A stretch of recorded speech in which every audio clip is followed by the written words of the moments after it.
Hop Frog. I never knew anyone so keenly alive to a joke as the king was. He seemed to live only for joking.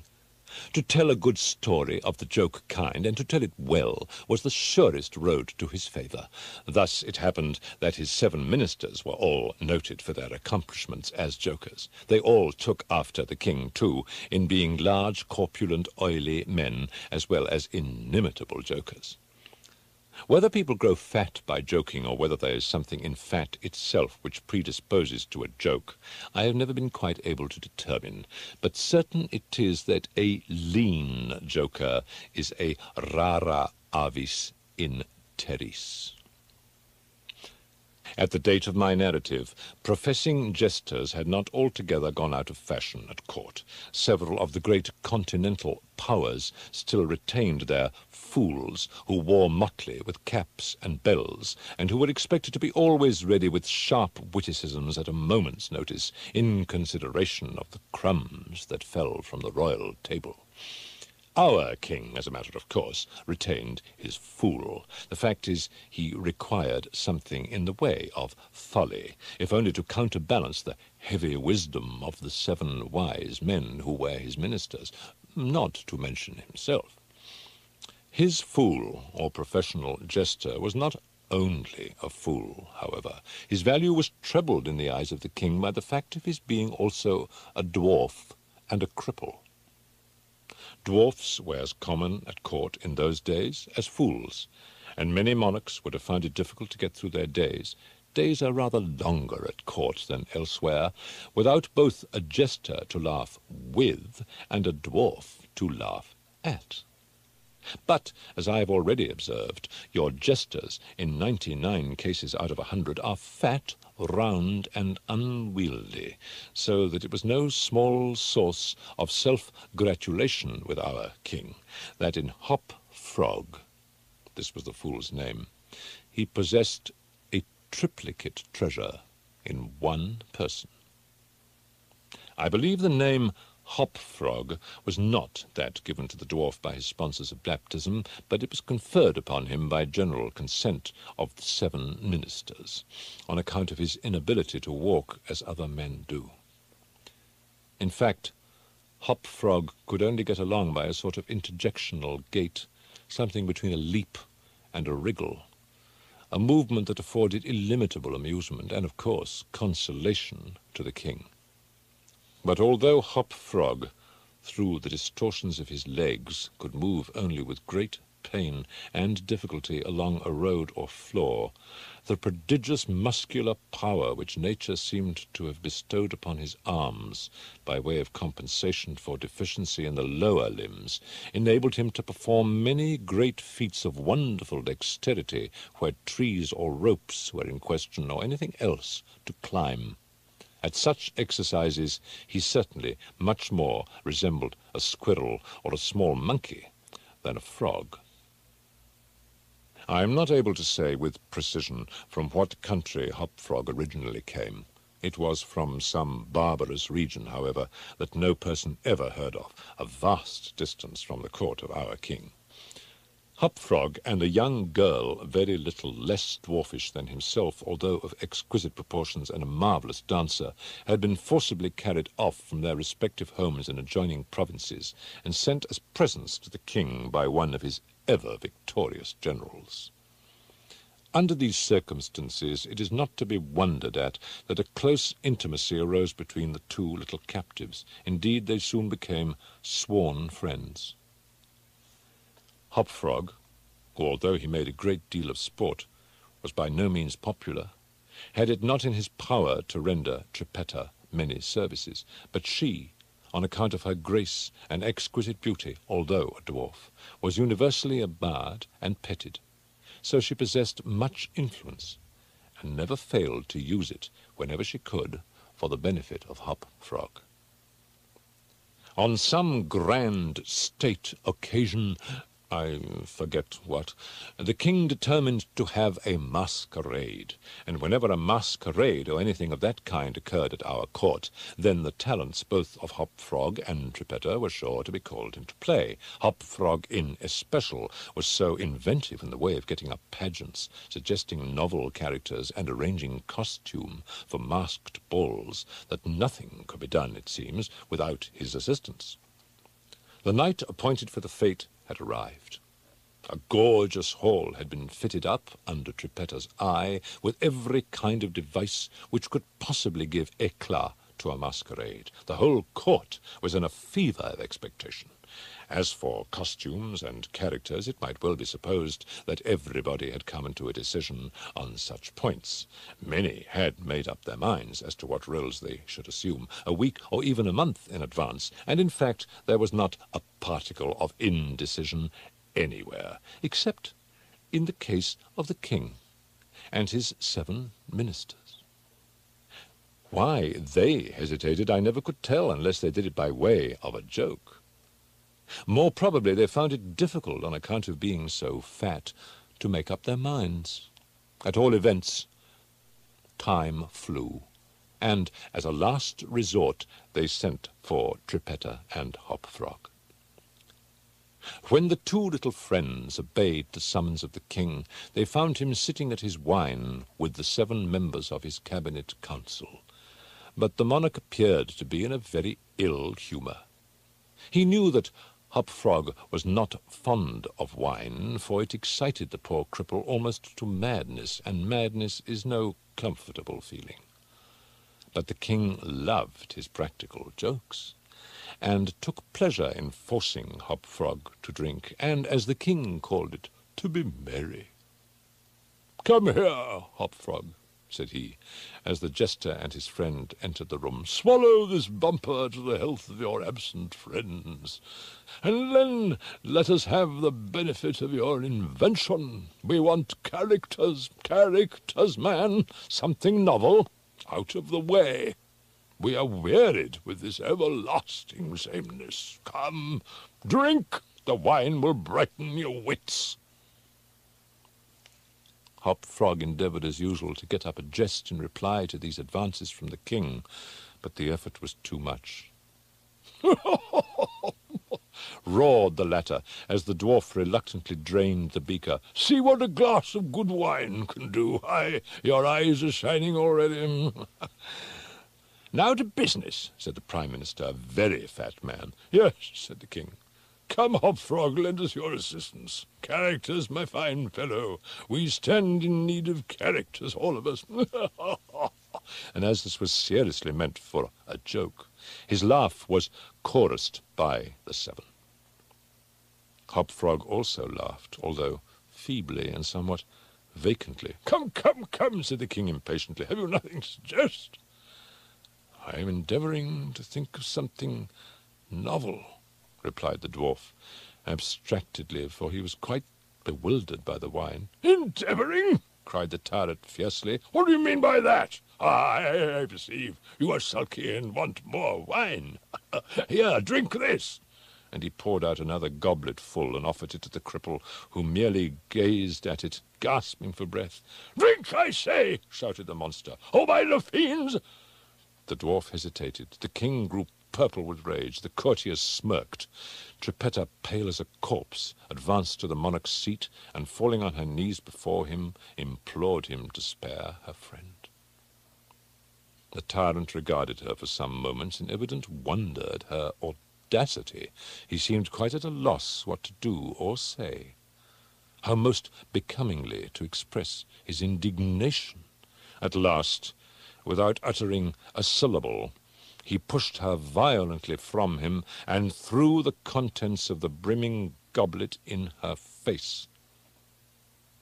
The poor girl got up as best she could, and not daring even to sigh, resumed her position at the foot of the table. There was a dead silence for about half a minute, during which the falling of a leaf or of a feather might have been heard. It was interrupted by a low, but harsh and protracted, grating sound, which seemed to come at once from every corner of the room. What are you making that noise for?" demanded the king, turning furiously to the dwarf. The latter seemed to have recovered in great measure from his intoxication, and looking fixedly but quietly into the tyrant's face, merely ejaculated, "I? How could it have been me?" "Sound appeared to come from without," observed one of the courtiers. "I fancy it was the parrot at the window, whetting his bill upon his cage wires." "True," replied the monarch, as if much relieved by the suggestion, "but on the honour of a knight, I could have sworn that it was the gritting of this vagabond's teeth." Hereupon the dwarf laughed. The king was too confirmed a joker to object to anyone's laughing, and displayed a set of large, powerful, and very repulsive teeth. Moreover, he avowed his perfect willingness to swallow as much wine as desired. The monarch was pacified, and having drained another bumper with no very perceptible ill effect, Hop-Frog entered at once and with spirit into the plans for the masquerade. "I cannot tell what was the association of idea," observed he very tranquilly, and as if he had never tasted wine in his life. "But just after your Majesty had struck the girl and thrown the wine in her face, just after your Majesty had done this, and while the parrot was making that odd noise outside the window, there came into my mind a capital diversion, one of my own country frolics, often enacted among us at our masquerades. But here it will be new altogether. Unfortunately, however, it requires a company of 8 persons, and "Here we are!" cried the king, laughing at his acute discovery of the coincidence. 8 to a fraction! I and my 7 ministers. Come, what is the diversion? "We call it," replied the cripple, "the 8 chained orang-utangs, and it really is excellent sport, if well enacted." "We will enact it," remarked the king, drawing himself up and lowering his eyelids. "The beauty of the game," continued Hop-Frog, "lies in the fright it occasions among the women." "Capital!" roared in chorus the monarch and his ministry. "I will equip you as orang-utangs," proceeded the dwarf. "Leave all that to me. The resemblance shall be so striking that the company of masqueraders will take you for real beasts, and of course they will be as much terrified as astonished." "Oh, this is exquisite!" exclaimed the king. "Hop-Frog, I'll make a man of you." "The chains are for the purpose of increasing the confusion by their jangling. You are supposed to have escaped en masse from your keepers. Your Majesty cannot conceive the effect produced at a masquerade by 8 chained orang-utangs, imagined to be real ones by most of the company, and rushing in with savage cries among the crowd of delicately and gorgeously habited men and women. The contrast is inimitable." "It must be," said the king, and the council arose hurriedly, as it was growing late, to put in execution the scheme of Hop-Frog. His mode of equipping the party as orang-utangs was very simple, but effective enough for his purposes. The animals in question had, at the epoch of my story, very rarely been seen in any part of the civilized world, and as the imitations made by the dwarf were sufficiently beast-like and more than sufficiently hideous, their truthfulness to nature was thus thought to be secured. The king and his ministers were first encased in tight-fitting stockinette shirts and drawers. They were then saturated with tar. At this stage of the process, some one of the party suggested feathers, but the suggestion was at once overruled by the dwarf, who soon convinced the 8 by ocular demonstration that the hair of such a brute as the orang-utang was much more efficiently represented by flax. A thick coating of the latter was accordingly plastered upon the coating of tar. A long chain was now procured. First it was passed about the waist of the king and tied, then about another of the party and also tied, and then about all successively in the same manner. When this chaining arrangement was complete, and the party stood as far apart from each other as possible, they formed a circle, and to make all things appear natural, Hop Frog passed the residue of the chain in 2 diameters at right angles across the circle after the fashion adopted at the present day by those who capture chimpanzees or other large apes in Borneo. The grand saloon in which the masquerade was to take place was a circular room, very lofty, and receiving the light of the sun only through a single window at top. At night, the season for which the apartment was especially designed, it was illuminated principally by a large chandelier, depending by a chain from the center of the skylight, and lowered or elevated by means of a counterbalance as usual. The arrangement of the rooms had been left to Geppetta's superintendence, but in some particulars, it seems, she had been guided by the calmer judgment of her friend the dwarf. At his suggestion it was that on this occasion the chandelier was removed. Its waxen drippings, which in weather so warm it was quite impossible to prevent, would have been seriously detrimental to the rich dresses of the guests, who, on account of the crowded state of the saloon, could not all be expected to keep from out its centre, that is to say, from under the chandelier. Additional sconces were set in various parts of the hall out of the way, and a flambeau emitting sweet odour was placed in the right hand of each of the caryatides that stood against the wall, some 50 or 60 altogether. The 8 orang-outangs, taking Hop Frog's advice, waited patiently until midnight, when the room was thoroughly filled with masqueraders before making their appearance. No sooner had the clock ceased striking, however, than they rushed, or rather rolled in all together, for the impediments of their chains caused most of the party to fall, and all to stumble as they entered. The excitement among the masqueraders was prodigious, and filled the heart of the king with glee. As had been anticipated, there were not a few of the guests who supposed the ferocious-looking creatures to be beasts of some kind in reality, if not precisely orang-outangs. Many of the women swooned with affright, and had not the king taken the precaution to exclude all weapons from the saloon, his party might soon have expiated their frolic in their blood. As it was, a general rush was made for the doors, but the king had ordered them to be locked immediately upon his entrance, and at the dwarf's suggestion the keys had been deposited with him. While the tumult was at its height, and each masquerader attentive only to his own safety, for in fact there was much real danger from the pressure of the excited crowd, the chain by which the chandelier ordinarily hung, and which had been drawn up on its removal, might have been seen very gradually to descend until its hooked extremity came within 3 feet of the floor. Soon after this, the king and his 7 friends, having reeled about the hall in all directions, found themselves at length in its centre, and of course in immediate contact with the chain. While they were thus situated, the dwarf, who had followed noiselessly at their heels, inciting them to keep up the commotion, inserted the hook from which the chandelier had been wont to depend, and in an instant, by some unseen agency, the chandelier chain was drawn so far upward as to take the hook out of reach, and as an inevitable consequence, to drag the orang-outangs together in close connection and face to face. The masqueraders by this time had recovered in some measure from their alarm, and beginning to regard the whole matter as a well-contrived pleasantry, set up a loud shout of laughter at the predicament of the apes. "Leave them to me!" now screamed Hop Frog, his shrill voice making itself easily heard through all the din. "Leave them to me! I fancy I know them. If I can only get a good look at them, I can soon tell who they are."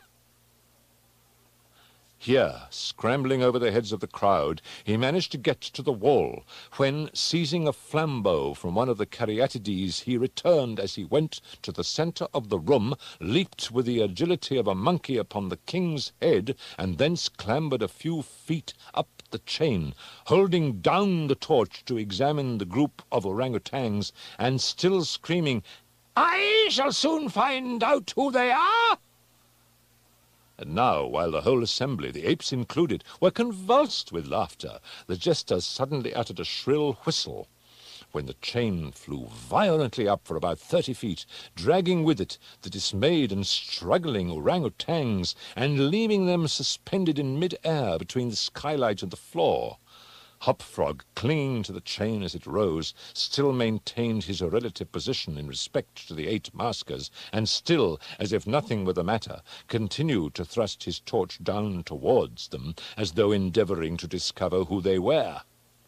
So thoroughly astonished was the whole company at this ascent that a dead silence of about a minute's duration ensued. It was broken by just such a low, harsh, grating sound as had before attracted the attention of the king and his councillors when the former threw the wine in the face of Trippetta. But on the present occasion there could be no question as to whence the sound issued. It came from the fang-like teeth of the dwarf, who ground them and gnashed them as he foamed at the mouth and glared with an expression of maniacal rage into the upturned countenances of the king and his 7 companions. "Ha ha!" said at length the infuriated jester. "Aha! I begin to see who these people are now."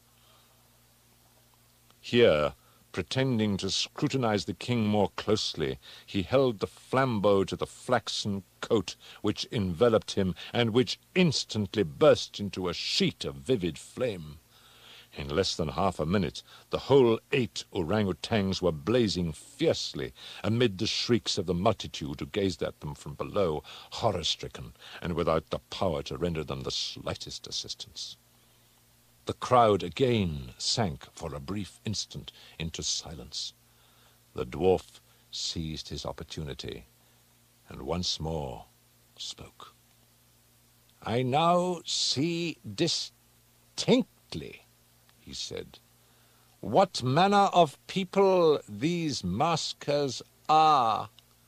They are a great king and his 7 privy councillors, a king who does not scruple to strike a defenseless girl, and his 7 councillors who abet him in the outrage. As for myself, I am simply Hopfrog the jester, and this is my last jest." Owing to the high combustibility of both the flax and the tar to which it adhered, the dwarf had scarcely made an end of his brief speech before the work of vengeance was complete. The 8 corpses swung in their chains, a fetid, blackened, hideous, and indistinguishable mass. The cripple hurled his torch at them, clambered leisurely to the ceiling, and disappeared through the skylight. It is supposed that Trippetta, stationed on the roof of the saloon, had been the accomplice of her friend in his fiery revenge, and that together they effected their escape to their own country, for neither was seen again.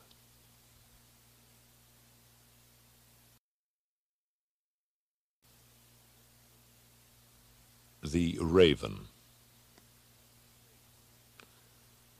Once upon a midnight dreary, while I pondered, weak and weary, over many a quaint and curious volume of forgotten lore, while I nodded, nearly napping, suddenly there came a tapping, as of someone gently rapping at my chamber door. "'Tis some visitor," I muttered, "tapping at my chamber door. Only this and nothing more."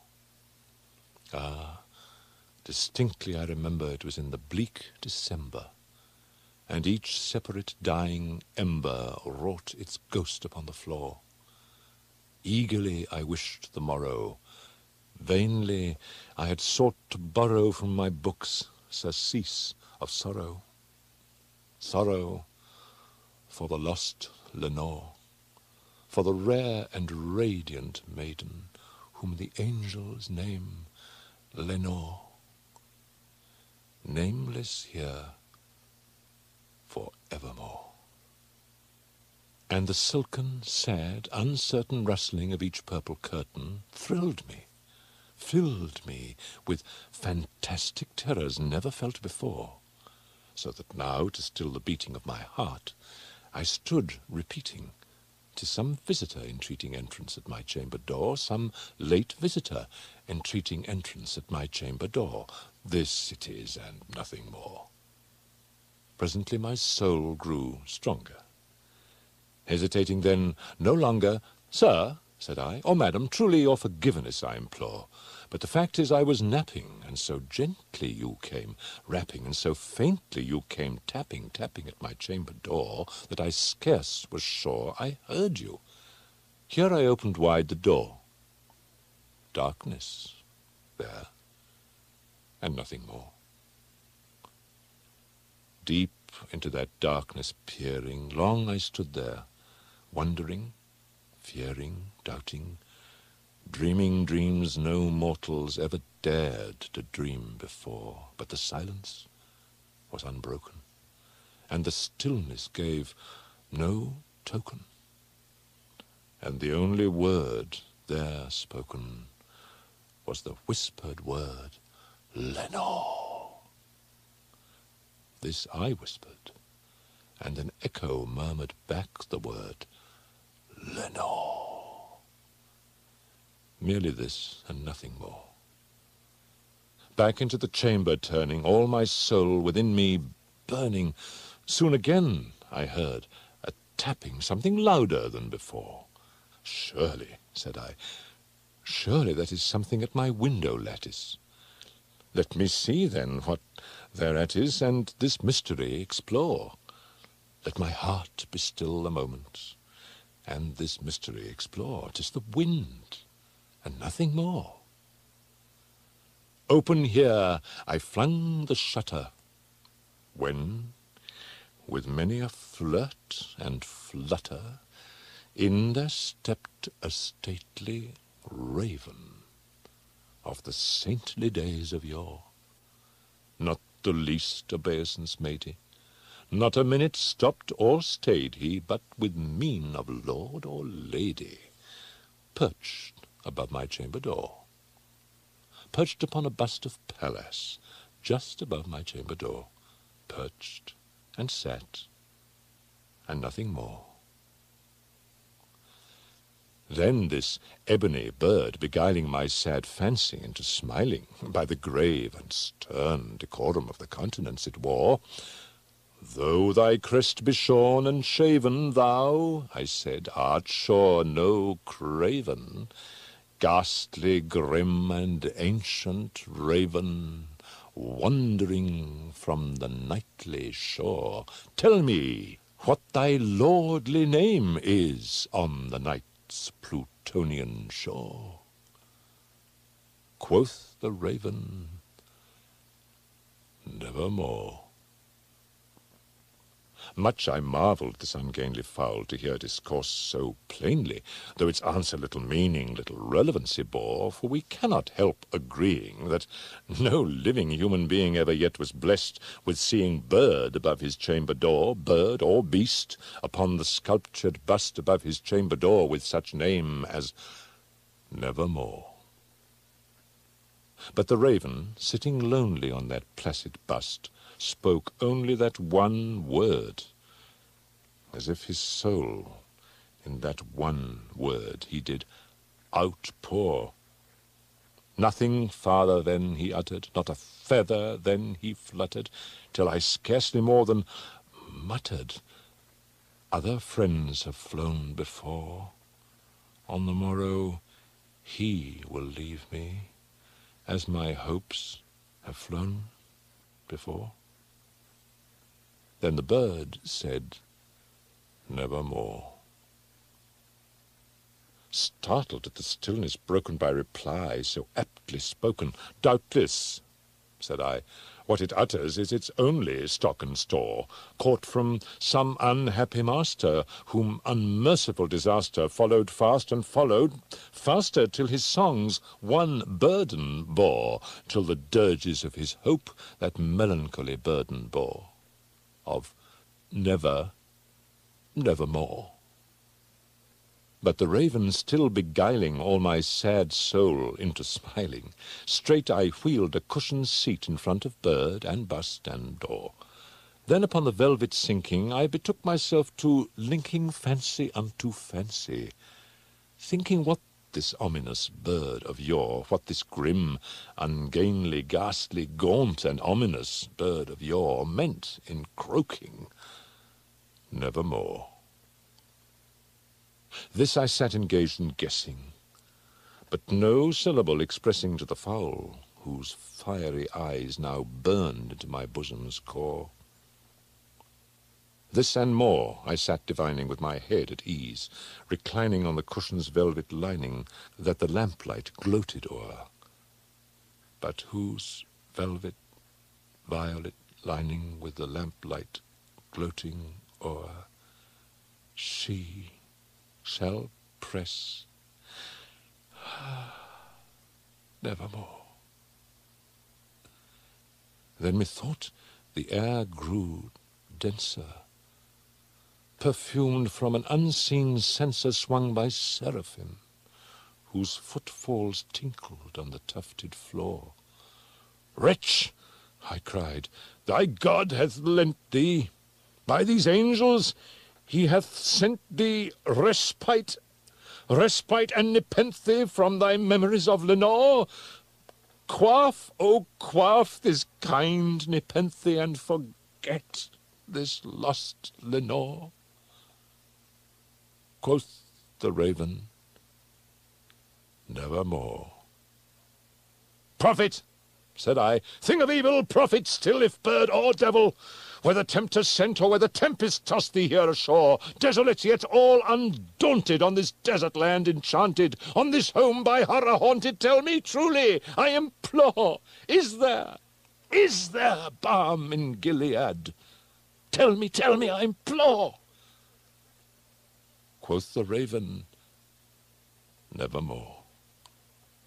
"Prophet," said I, "thing of evil, prophet still, if bird or devil, by that heaven that bends above us, by that God we both adore, tell this soul with sorrow laden, if within the distant Aiden it shall clasp a sainted maiden, whom the angels name Lenore. Clasp a rare and radiant maiden, whom the angels name Lenore."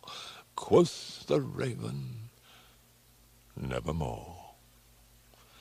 "Be that word our sign of parting, bird or fiend!" I shrieked, upstarting. "Get thee back into the tempest and the night's Plutonian shore! Leave no black plume as a token of that lie thy soul hath spoken. Leave my loneliness unbroken. Quit the bust above my door. Take thy beak from out my heart, and take thy form from off my door." Quoth the raven, "Nevermore."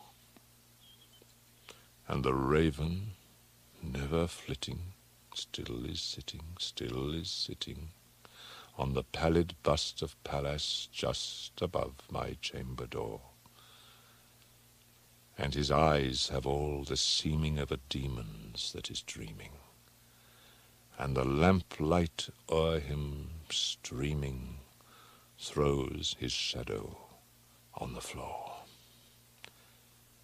And my soul from out that shadow that lies floating on the floor shall be lifted nevermore. The Mask of the Red Death. The Red Death had long devastated the country. No pestilence had ever been so fatal or so hideous. Blood was its avatar, and its seal, the redness and horror of blood. There were sharp pains and sudden dizziness, and then profuse bleeding at the pores with dissolution.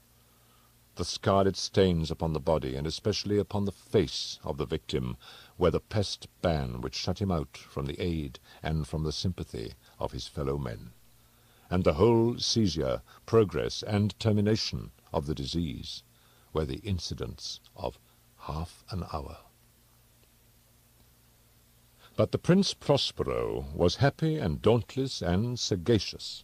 When his dominions were half depopulated, he summoned to his presence 1,000 hale and light-hearted friends from among the knights and dames of his court, and with these retired to the deep seclusion of one of his castellated abbeys. This was an extensive and magnificent structure, the creation of the prince's own eccentric yet august taste. A strong and lofty wall girdled it in. This wall had gates of iron. The courtiers, having entered, brought furnaces and massy hammers and welded the bolts. They resolved to leave means neither of ingress nor egress to the sudden impulses of despair or of frenzy from within. The abbey was amply provisioned. With such precautions the courtiers might bid defiance to contagion. The external world could take care of itself.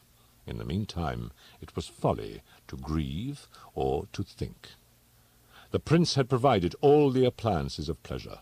There were buffoons, there were improvisatori, there were ballet dancers, there were musicians, there was beauty, there was wine. All these and security were within. Without was the Red Death. It was toward the close of the 5th or 6th month of his seclusion, and while the pestilence raged most furiously abroad, that the Prince Prospero entertained his 1,000 friends at a masked ball of the most unusual magnificence. It was a voluptuous scene, that masquerade. But first let me tell you of the rooms in which it was held. These were 7, an imperial suite. In many palaces, however, such suites form a long and straight vista, while the folding doors slide back nearly to the walls on either side, so that the view of the whole extent is scarcely impeded. Here the case was very different, as might have been expected from the Duke's love of the bizarre. The apartments were so irregularly disposed that the vision embraced but little more than one at a time. There was a sharp turn at every 20 or 30 yards, and at each turn a novel effect. To the right and left, in the middle of each wall, a tall and narrow Gothic window looked out upon a closed corridor which pursued the windings of the suite. These windows were of stained glass, whose colour varied in accordance with the prevailing hue of the decorations of the chamber into which it opened. That at the eastern extremity was hung, for example, in blue, and vividly blue were its windows. The second chamber was purple in its ornaments and tapestries, and here the panes were purple. The third was green throughout, and so were the casements. The fourth was furnished and lighted with orange, the fifth with white, the sixth with violet. The 7th apartment was closely shrouded in black velvet tapestries that hung all over the ceiling and down the walls, falling in heavy folds upon a carpet of the same material and hue. But in this chamber only the colour of the windows failed to correspond with the decorations. The panes here were scarlet, a deep blood colour. Now in no one of the 7 apartments was there any lamp or candelabrum, amid the profusion of golden ornaments that lay scattered to and fro, or depended from the roof. There was no light of any kind emanating from lamp or candle within the suite of chambers. But in the corridors that followed the suite there stood opposite to each window a heavy tripod, bearing a brazier of fire, that projected its rays through the tinted glass, and so glaringly illumined the room. And thus were produced a multitude of gaudy and fantastic appearances. But in the western or black chamber, the effect of the firelight that streamed upon the dark hangings through the blood-tinted panes was ghastly in the extreme, and produced so wild a look upon the countenances of those who entered, that there were few of the company bold enough to set foot within its precincts at all. It was in this apartment also that there stood against the western wall a gigantic clock of ebony. Its pendulum swung to and fro with a dull, heavy, monotonous clang, And when the minute hand made the circuit of the face, and the hour was to be stricken, there came from the brazen lungs of the clock a sound which was clear and loud and deep and exceedingly musical, but of so peculiar a note and emphasis that at each lapse of an hour the musicians of the orchestra were constrained to pause momentarily in their performance, to hearken to the sound. And thus the waltzers, perforce, ceased their evolutions, and there was a brief disconcert of the whole gay company. And while the chimes of the clock yet rang, it was observed that the giddiest grew pale, and the more aged and sedate passed their hands over their brows as if in confused reverie or meditation. But when the echoes had fully ceased, a light laughter at once pervaded the assembly. The musicians looked at each other and smiled as if at their own nervousness and folly, and made whispering vows each to the other that the next chiming of the clock should produce in them no similar emotion. And then, after the lapse of 60 minutes, which embrace 3,600 seconds of the time that flies, there came yet another chiming of the clock, and then were the same disconcert and tremulousness and meditation as before. But in spite of these things, it was a gay and magnificent revel. The tastes of the Duke were peculiar. He had a fine eye for colours and effects. He disregarded the decora of mere fashion. His plans were bold and fiery, and his conceptions glowed with barbaric lustre. There are some who would have thought him mad. His followers felt that he was not. It was necessary to hear and see and touch him to be sure that he was not. He had directed in great part the movable embellishments of the 7 chambers upon occasion of this great fete, and it was his own guiding taste which had given character to the masqueraders. Be sure they were grotesque. There were much glare and glitter and piquancy and phantasm. There were arabesque figures with unsuited limbs and appointments. There were much of the beautiful, much of the wanton, much of the bizarre, something of the terrible, and not a little of that which might have excited disgust. To and fro in the 7 chambers there stalked, in fact, a multitude of dreams, and these, the dreams, writhed in and about, taking hue from the rooms, and causing the wild music of the orchestra to seem as the echo of their steps. And anon there strikes the ebony clock which stands in the hall of the velvet, and then, for a moment, all is still and all is silent, save the voice of the clock. The dreams are stiff frozen as they stand. But the echoes of the chime die away, they have endured but an instant, and a light, half-subdued laughter floats after them as they depart. And now again the music swells, and the dreams live and writhe to and fro more merrily than ever, taking hue from the many tainted windows through which stream the rays from the tripods. But to the chamber which lies most westwardly of the 7 there are now none of the maskers who venture, for the night is waning away, and there flows a ruddier light through the blood-coloured panes, and the blackness of the sable drapery appalls. And to him whose foot falls upon the sable carpet there comes from the near clock of ebony a muffled peal, more solemnly emphatic than any which reaches their ears, who indulged in the more remote gaieties of the other compartments. But these other apartments were densely crowded, and in them beat feverishly the heart of life. And the revel went whirlingly on, until at length there commenced the sounding of midnight upon the clock, and then the music ceased, as I have told, and the evolutions of the waltzers were quieted, and there was an uneasy cessation of all things, as before.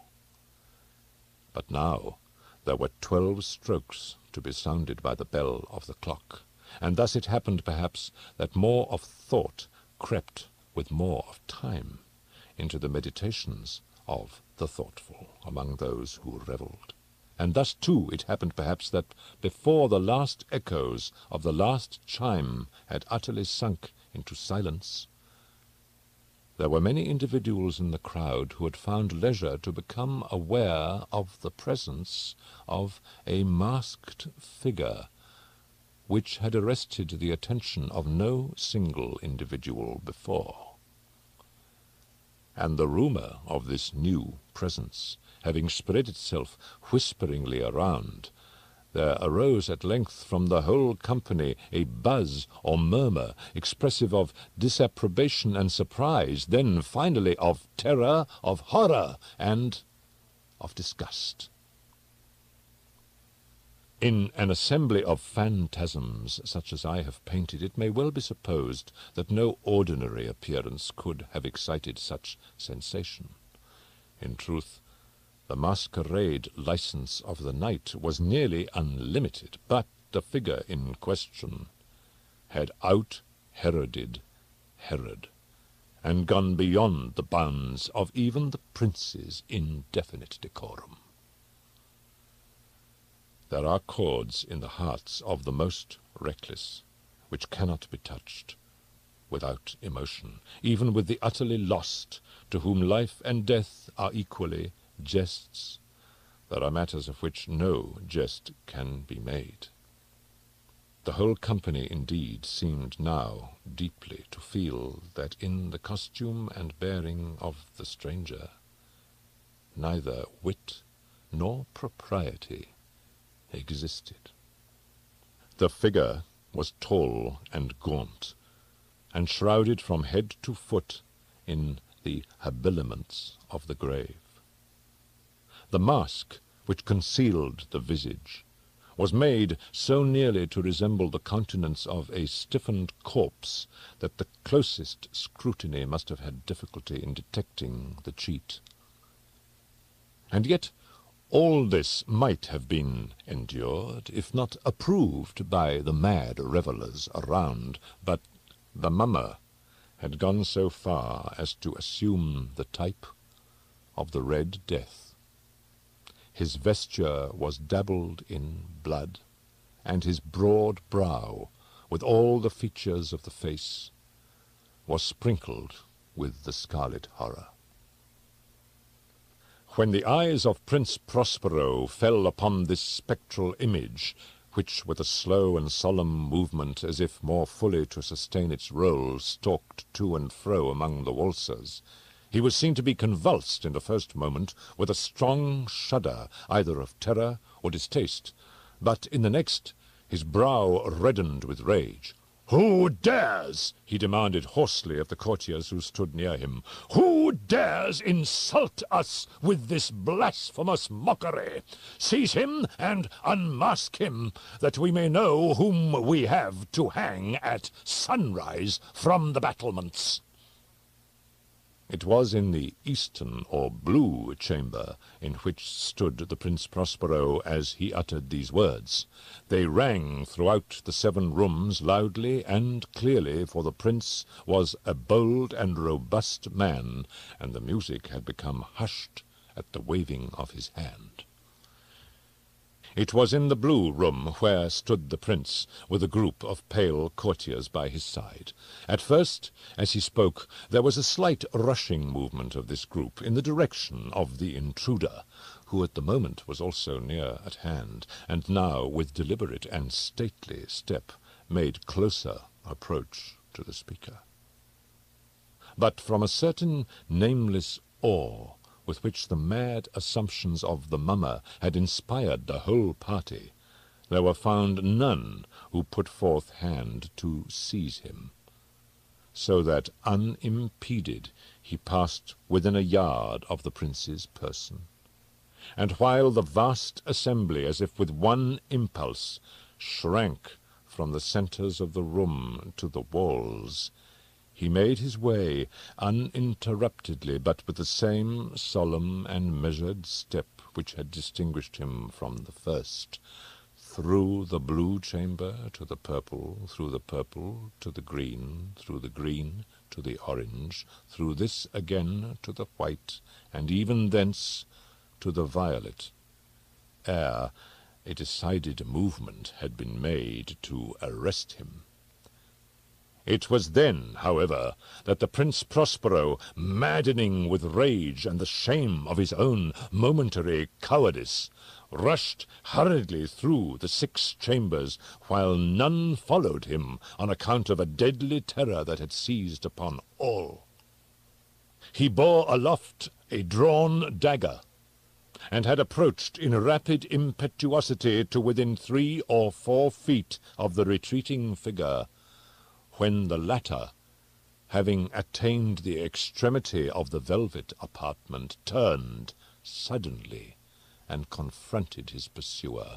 There was a sharp cry, and the dagger dropped gleaming upon the sable carpet, upon which instantly afterward fell, prostrate in death, the Prince Prospero.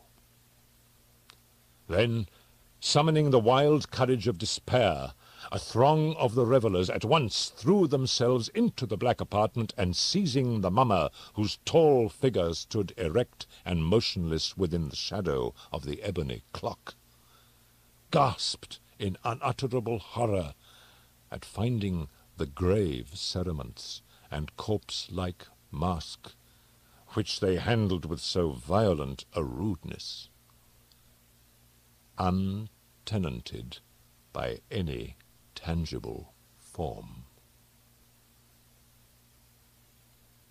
And now was acknowledged the presence of the Red Death. He had come like a thief in the night, and one by one dropped the revellers in the blood-bedewed halls of their revel, and died, each in the despairing posture of his fall. And the life of the ebony clock went out with that of the last of the gay, and the flames of the tripods expired, and darkness and decay and the Red Death held illimitable dominion over all.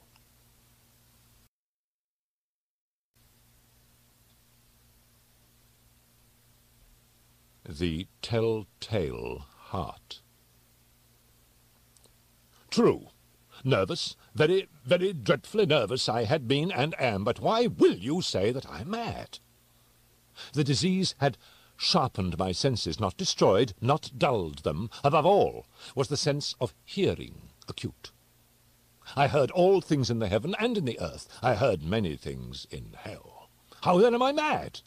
Hearken and observe how healthily, how calmly I can tell you the whole story. It is impossible to say how first the idea entered my brain, but once conceived it haunted me day and night. Object there was none, passion there was none. I loved the old man. He had never wronged me. I think it was his eye. Yes, it was this. He had the eye of a vulture, a pale blue eye, with a film over it. Whenever it fell upon me, my blood ran cold, and so by degrees, very gradually, I made up my mind to take the life of the old man, and thus rid myself of the eye forever. Now this is the point. You fancy me mad. Madmen know nothing.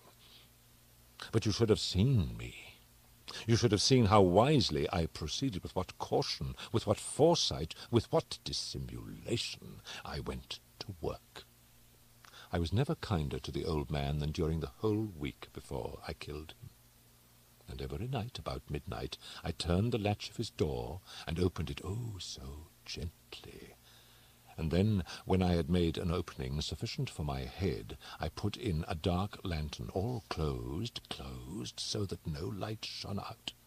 And then I thrust in my head. Oh, you would have laughed to see how cunningly I thrust it in. I moved it slowly, very, very slowly, that I might not disturb the old man's sleep. It took me an hour to place my whole head within the opening so far that I could see him as he lay upon his bed. Now, would a madman have been so wise as this?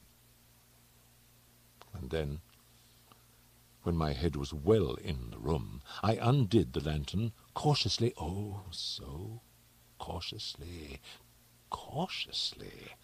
for the hinges creaked. I undid it just so much that a single thin ray fell upon the vulture eye.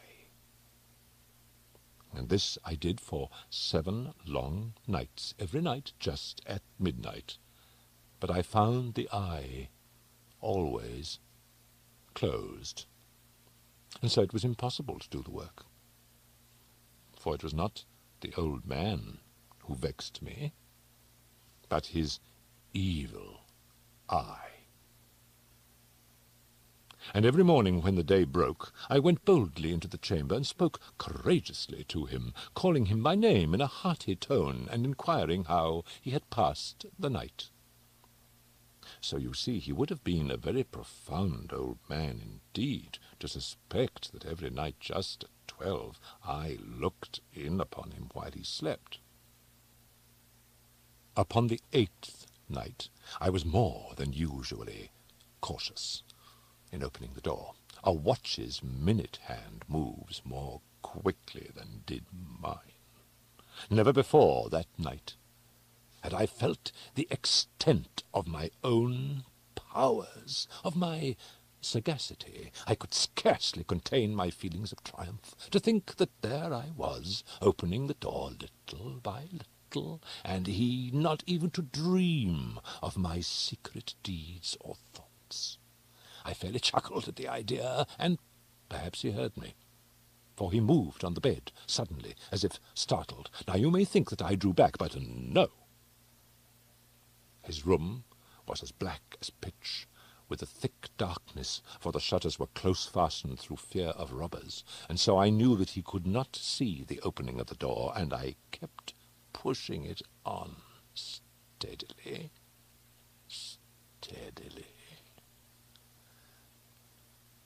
I had my head in and was about to open the lantern when my thumb slipped upon the tin fastening, and the old man sprang up in bed, crying out, "Who's there?" I kept quite still and said nothing. For a whole hour I did not move a muscle, and in the meantime I did not hear him lie down. He was still sitting up in the bed, listening, just as I have done night after night, hearkening to the death watches in the wall. Presently I heard a slight groan, and I knew it was the groan of mortal terror. It was not a groan of pain or of grief. Oh, no, it was the low, stifled sound that arises from the bottom of the soul when overcharged with awe. I knew the sound well. Many a night, just at midnight, when all the world slept, it has welled up from my own bosom, deepening with its dreadful echo the terrors that distracted me. I say I knew it well. I knew what the old man felt, and pitied him, although I chuckled at heart. I knew that he had been lying awake ever since the first slight noise when he had turned in his bed. His fears had been ever since growing upon him. He had been trying to fancy them causeless, but could not. He had been saying to himself, "It's nothing but the wind in the chimney. It is only a mouse crossing the floor. Or it is merely a cricket which has made a single chirp." Yes, he had been trying to comfort himself with these suppositions, but he had found all in vain. All in vain, because death, in approaching him, had stalked with his black shadow before him and enveloped the victim. And it was the mournful influence of the unperceived shadow that caused him to feel, although he neither saw nor heard, to feel the presence of my head within the room. When I'd waited a long time, very patiently, without hearing him lie down, I resolved to open a very, very little crevice in the lantern. So I opened it. You cannot imagine how stealthily, until at length a single dim ray, like the thread of a spider, shot out from the crevice and fell full upon the vulture eye. It was open, wide, wide open, and I grew furious as I gazed upon it. I saw it with perfect distinctness, all a dull blue, with a hideous veil over it that chilled the very marrow in my bones. But I could see nothing else of the old man's face or person, for I had directed the ray, as if by instinct, precisely upon the damned spot.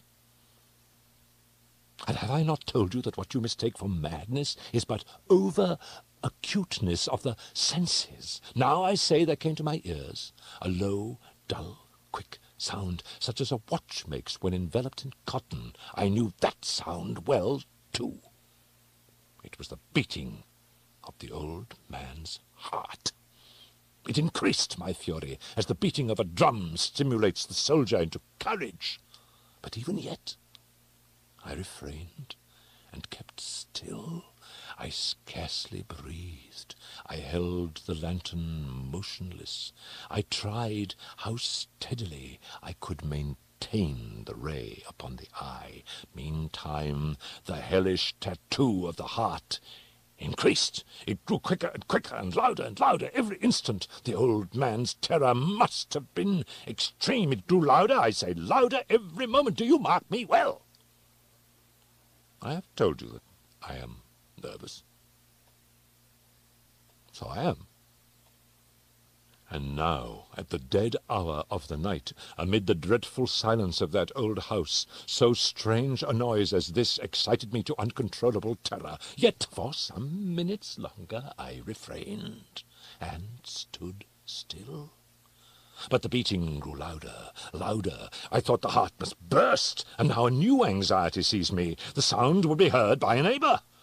The old man's hour had come.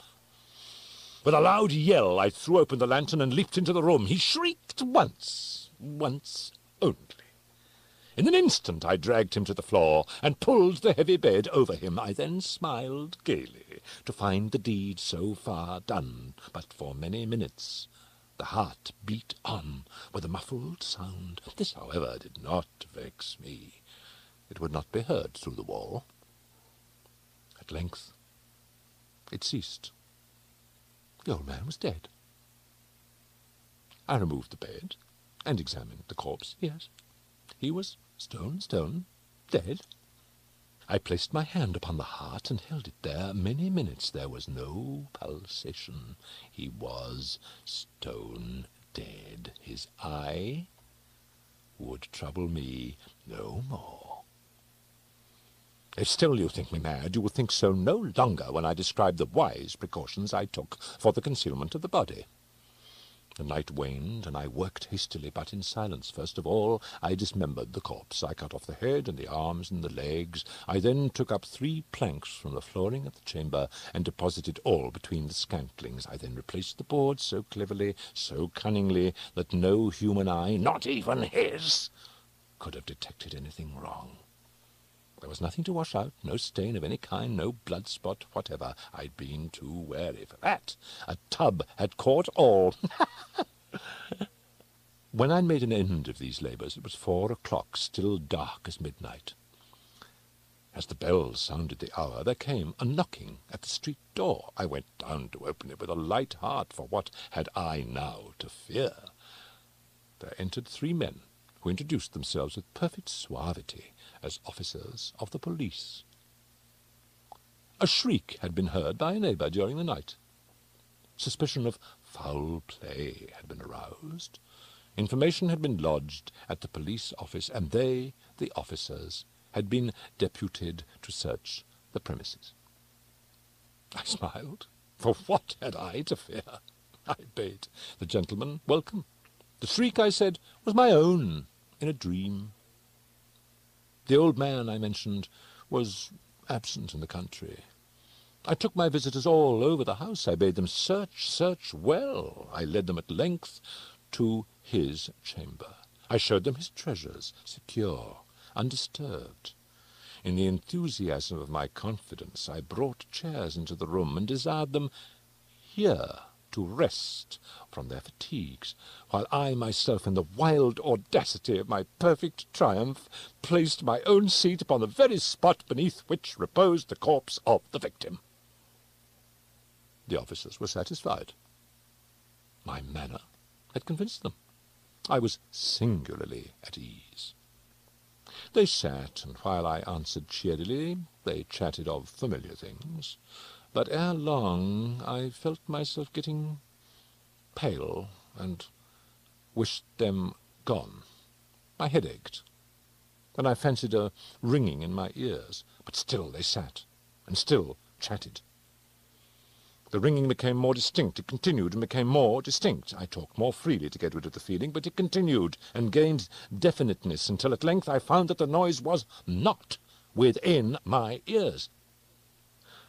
No doubt I now grew very pale, but I talked more fluently and with a heightened voice. Yet the sound increased, and what could I do? It was a low, dull, quick sound, much such a sound as a watch makes when enveloped in cotton. I gasped for breath, and yet the officers heard it not. I talked more quickly, more vehemently, but the noise steadily increased. I arose and argued about trifles in a high key and with violent gesticulations, but the noise steadily increased. Why would they not be gone? I paced the floor to and fro with heavy strides, as if excited to fury by the observations of the men, but the noise steadily increased. Oh, God, what could I do? I foamed, I raved, I swore. I swung the chair upon which I had been sitting and grated it upon the boards, but the noise arose over all and continually increased. It grew louder, louder, louder! And still the men chatted pleasantly and smiled. Was it possible they heard not? Almighty God, no! No, they heard, they suspected, they knew! They were making a mockery of my horror. This I thought, and this I think.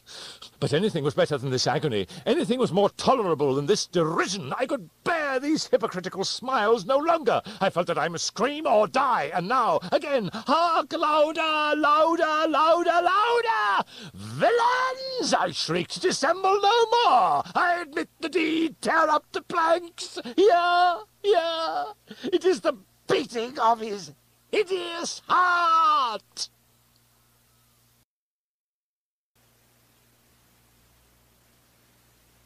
The murders in the Rue Morgue. Residing in Paris during the spring and part of the summer of 1829, I there became acquainted with a Monsieur C. Auguste Dupin. This young gentleman was of an excellent, indeed of an illustrious family, but by a variety of untoward events had been reduced to such poverty that the energy of his character succumbed beneath it, and he ceased to bestir himself in the world, or to care for the retrieval of his fortunes. By courtesy of his creditors, there still remained in his possession a small remnant of his patrimony, and upon the income arising from this he managed, by means of a rigorous economy, to procure the necessaries of life without troubling himself about its superfluities. Books, indeed, were his sole luxuries, and in Paris these are easily obtained. Our first meeting was at an obscure library in the Rue Montmartre, where the accident of our both being in search of the same very rare and very remarkable volume brought us into closer communion. We saw each other again and again. I was deeply interested in the little family history which he detailed to me with all that candour which a Frenchman indulges whenever mere self is the theme. I was astonished, too, at the vast extent of his reading, and above all, I felt my soul enkindled within me by the wild fervour and the vivid freshness of his imagination. Seeking in Paris the objects I then sought, I felt that the society of such a man would be to me a treasure beyond price, and this feeling I frankly confided to him. It was at length arranged that we should live together during my stay in the city, and as my worldly circumstances were somewhat less embarrassed than his own, I was permitted to be at the expense of renting and furnishing, in a style which suited the rather fantastic gloom of our common temper, a time-eaten and grotesque mansion, long deserted through superstitions, into which we did not inquire, and tottering to its fall in a retired and desolate portion of the Faubourg Saint-Germain. We were strolling one night down a long, dirty street in the vicinity of the Palais Royal, when the headlines of the evening edition of the Gazette des Tribunaux arrested our attention. The paper read as follows: Extraordinary murders. This morning, about 3 o'clock, the inhabitants of the Quartier Saint-Roch were aroused from sleep by a succession of terrific shrieks, issuing apparently from the 4th story of a house in the Rue Morgue, known to be in the sole occupancy of one Madame L'Espanay and her daughter Mademoiselle Camille L'Espanay. After some delay, occasioned by a fruitless attempt to procure admission in the usual manner, the gateway was broken in with a crowbar, and 8 or 10 of the neighbors entered, accompanied by 2 gendarmes. By this time the cries had ceased, but as the party rushed up the first flight of stairs, 2 or more rough voices in angry contention were distinguished and seemed to proceed from the upper part of the house. As the second landing was reached, these sounds also had ceased, and everything remained perfectly quiet. The party spread themselves and hurried from room to room. Upon arriving at a large back chamber in the 4th story, the door of which, being found locked with the key inside, was forced open, a spectacle presented itself which struck everyone present not less with horror than with astonishment. The apartment was in the wildest disorder, the furniture broken and thrown about in all directions. There was only one bedstead, and from this the bed had been removed and thrown into the middle of the floor. On a chair lay a razor besmeared with blood. On the hearth were 2 or 3 long and thick tresses of grey human hair, also dabbled in blood, and seeming to have been pulled out by the roots. Upon the floor were found 4 Napoleons, an earring of topaz, 3 large silver spoons, 3 smaller of métal d'Alger, and 2 bags containing nearly 4,000 francs in gold. The drawers of a bureau which stood in one corner were open and had been apparently rifled, although many articles still remained in them. Of Madame L'Espanay no traces were here seen, but an unusual quantity of soot being observed in the fireplace, a search was made in the chimney, and, horrible to relate, the corpse of the daughter, head downwards, was dragged therefrom, it having been thus forced up the narrow aperture for a considerable distance. After a thorough investigation of every portion of the house, without farther discovery, the party made its way into a small paved yard in the rear of the building, where lay the corpse of the old lady, with her throat so entirely cut that upon an attempt to raise her, the head fell off. The body, as well as the head, was fearfully mutilated, the former so much so as scarcely to retain any semblance of humanity. To this horrible mystery there is not as yet, we believe, the slightest clue. The next day's paper had these additional particulars. The tragedy in the Rue Morgue. Many individuals have been examined in relation to this most extraordinary and frightful affair, but nothing whatever has transpired to throw light upon it. We give below all the material testimony elicited. Pauline Dubourg, laundress, deposes that she has known both the deceased for 3 years, having washed for them during that period. The old lady and her daughter seemed on good terms, very affectionate towards each other. They were excellent pay.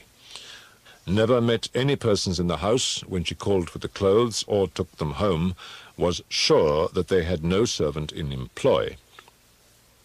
Pierre Moreau, tobacconist, deposes that he has been in the habit of selling small quantities of tobacco and snuff to Madame L'Espanay for nearly 4 years. Was born in the neighborhood and has always resided there. The deceased and her daughter had occupied the house in which the corpses were found for more than 6 years. Witness had seen the daughter some 5 or 6 times during the 6 years. The two lived an exceedingly retired life, were reputed to have money, had heard it said among the neighbours that Madame L'Espanaye told fortunes, did not believe it, had never seen any person enter the door except the old lady and her daughter, a porter once or twice, and a physician some 8 or 10 times. Many other persons, neighbours, gave evidence to the same effect. No one was spoken of as frequenting the house. Isidore Muset, gendarme, deposes that he was called to the house about 3 o'clock in the morning and found some 20 or 30 persons at the gateway endeavouring to gain admittance, forced it open at length with a bayonet, not with a crowbar, had but little difficulty in getting it open on account of its being a double or folding gate and bolted neither at bottom nor top. The shrieks were continued until the gate was forced and then suddenly ceased. They seemed to be screams of some person or persons in great agony, were loud and drawn out, not short and quick. Witness led the way upstairs. Upon reaching the first landing, heard 2 voices in loud and angry contention, the one a gruff voice, the other much shriller, a very strange voice. Could distinguish some words of the former, which was that of a Frenchman, was positive that it was not a woman's voice. Could distinguish the words sacré and diable. The shrill voice was that of a foreigner. Could not be sure whether it was the voice of a man or of a woman. Could not make out what was said, but believed the language to be Spanish. Henri Duval, a neighbour, and by trade a silversmith, deposes that he was one of the party who first entered the house, corroborates the testimony of Muset in general. As soon as they forced an entrance, they reclosed the door to keep out the crowd, which collected very fast, notwithstanding the lateness of the hour. The shrill voice, the witness thinks, was that of an Italian, was certain it was not French. Could not be sure that it was a man's voice. It might have been a woman's, was not acquainted with the Italian language, could not distinguish the words, but was convinced by the intonation that the speaker was an Italian. Odenheimer, restaurateur. This witness volunteered his testimony. Not speaking French, was examined through an interpreter, is a native of Amsterdam. Was passing the house at the time of the shrieks. They lasted for several minutes, probably 10. They were long and loud, very awful and distressing. Was one of those who entered the building, corroborated the previous evidence in every respect but one, was sure that the shrill voice was that of a man, of a Frenchman, could not distinguish the words uttered. They were loud and quick, unequal, spoken apparently in fear as well as in anger. The voice was harsh, not so much shrill as harsh. Could not call it a shrill voice. The gruff voice said repeatedly, sacré, diable, and once, mon Dieu. Jules Mignot, banker, of the firm of Mignot et Fils, Rue de Lorraine, is the elder Mignot. Madame L'Espanaye had some property, had opened an account with his banking house 8 years previously, made frequent deposits in small sums, had checked for nothing until the 3rd day before her death, when she took out in person the sum of 4,000 francs. This sum was paid in gold, and a clerk sent home with the money. Adolphe Le Bon, clerk to Mignot et Fils, deposes that on the day in question about noon he accompanied Madame L'Espanaye to her residence with the 4,000 francs put up in 2 bags. Upon the door being opened, Mademoiselle L'Espanaye appeared and took from his hands one of the bags, while the old lady relieved him of the other. He then bowed and departed. Did not see any person in the street at the time. It is a by-street, very lonely. William Bird, tailor, deposes that he was one of the party who entered the house, is an Englishman, has lived in Paris 2 years, was one of the first to ascend the stairs, heard the voices in contention. There was a sound at the moment as if of several persons struggling, a scraping and scuffling sound. The shrill voice was very loud, louder than the gruff one. He is sure that it was not the voice of an Englishman. Appeared to be that of a German. Might have been a woman's voice. Does not understand German. 4 of the above-named witnesses being recalled deposed that the door of the chamber in which was found the body of Mademoiselle L'Espanaye was locked on the inside when the party reached it. Everything was perfectly silent, no groans or noises of any kind. Upon forcing the door, no person was seen. The windows, both of the back and front room, were down and firmly fastened from within. The door leading from the front room into the passage was locked, with the key on the inside. There was not an inch of any portion of the house which was not carefully searched.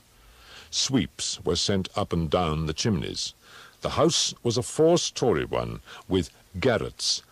A trap door on the roof was nailed down very securely, did not appear to have been opened for years. The time elapsing between the hearing of the voices in contention and the breaking open of the room door was variously stated by the witnesses. Some made it as short as 3 minutes, some as long as 5. The door was opened with difficulty. Alfonso Carcio, undertaker, deposes that he resides in the Rue Morgue, is a native of Spain, was one of the party who entered the house, did not proceed upstairs, is nervous, and was apprehensive of the consequences of agitation. Heard the voices in contention. The gruff voice was that of a Frenchman, could not distinguish what was said. The shrill voice was that of an Englishman, is sure of this. Does not understand the English language, but judges by the intonation. Alberto Montani, confectioner, deposes that he was among the first to ascend the stairs, heard the voices in question. The gruff voice was that of a Frenchman, distinguished several words. The speaker appeared to be expostulating, could not make out the words of the shrill voice, spoke quick and unevenly, thinks it the voice of a Russian. Corroborates the general testimony, is an Italian, never conversed with a native of Russia. Several witnesses recalled here testified that the chimneys of all the rooms on the 4th story were too narrow to admit the passage of a human being. By sweeps were meant cylindrical sweeping brushes, such as are employed by those who clean chimneys. These brushes were passed up and down every flue in the house. There is no back passage by which anyone could have descended while the party proceeded upstairs. The body of Mademoiselle L'Espanaye was so firmly wedged in the chimney that it could not be got down until 4 or 5 of the party united their strength. Paul Dumas, physician, deposes that he was called to view the bodies about daybreak. They were both then lying on the sacking of the bedstead in the chamber where Mademoiselle L'Espanaye was found. The corpse of the young lady was much bruised and excoriated. The fact that it had been thrust up the chimney would sufficiently account for these appearances. The throat was greatly chafed. There were several deep scratches just below the chin, together with a series of livid spots, which were evidently the impression of fingers. The face was fearfully discolored, and the eyeballs protruded. The tongue had been partially bitten through. A large bruise was discovered upon the pit of the stomach, produced apparently by the pressure of a knee. In the opinion of M. Dumas, Mademoiselle L'Espanaye had been throttled to death by some person or persons unknown. The corpse of the mother was horribly mutilated. All the bones of the right leg and arm were more or less shattered, the left tibia much splintered, as well as all the ribs of the left side, whole body dreadfully bruised and discolored. It was not possible to say how the injuries had been inflicted. A heavy club of wood or a broad bar of iron, a chair, any large, heavy, and obtuse weapon would have produced such results if wielded by the hands of a very powerful man. No woman could have inflicted the blows with any weapon. The head of the deceased, when seen by witness, was entirely separated from the body and was also greatly shattered. The throat had evidently been cut with some very sharp instrument, probably with a razor. The evening edition of the paper stated that the greatest excitement still continued in the Quartier Saint-Roch, that the premises in question had been carefully researched and fresh examinations of witnesses instituted, but all to no purpose. A postscript, however, mentioned that the bank clerk Adolphe Le Bon had been arrested and imprisoned, although nothing appeared to criminate him beyond the facts already detailed. Dupin seemed singularly interested in the progress of this affair, at least so I judged from his manner, for he made no comments. It was only after the announcement that Le Bon had been imprisoned that he asked me my opinion respecting the murders. I could merely agree with all Paris in considering them an insoluble mystery. I saw no means by which it would be possible to trace the murderer. "We must not judge of the means," said Dupin, "by this shell of an examination. The Parisian police, so much extolled for acumen, are cunning, but no more. There is no method in their proceedings beyond the method of the moment. The results attained by them are not unfrequently surprising, but for the most part are brought about by simple diligence and activity. When these qualities are unavailing, their schemes fail. There is such a thing as being too profound. Truth is not always in a well. The depth lies in the valleys where we seek her, and not upon the mountain tops where she is found. The modes and sources of this kind of error are well typified in the contemplation of the heavenly bodies.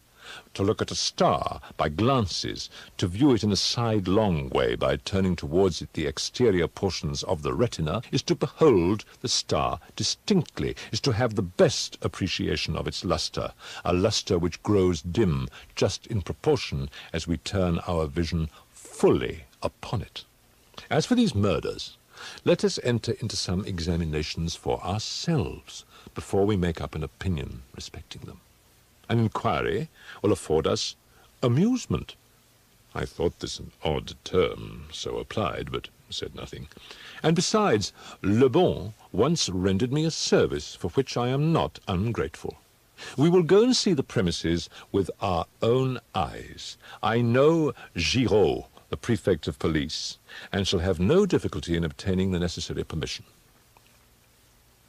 The permission was obtained, and we proceeded at once to the Rue Morgue.